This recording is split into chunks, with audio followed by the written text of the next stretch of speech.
আসসালামু আলাইকুম সবাইকে, কেমন আছেন সবাই? আশা করি সবাই অনেক ভালো আছেন। দেখছেন সুন্দর একটা বেগুন গাছ লাগাইছিলাম এখানে। আর এই যে আমার সুন্দর সুন্দর বেগুনে সাদা বেগুন ধরছে।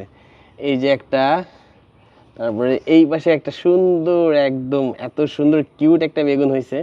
আবার বেগুন গাছে ফুলও আসছে। তো দুইটা বেগুন বড় হয়ে গেছে, তো আমি আজকে দুইটা বেগুন কাটবো গাছ থেকে। এইটা আমার নিজের হাতে লাগানো বেগুন, একদম সাদা বেগুন, ইউনিক বেগুন। সাধারণত এরকম বেগুন পাওয়া যায় না। এই যে দেখছেন পুরো সাদা বেগুন। আমি জানতাম না যে এটা সাদা বেগুন।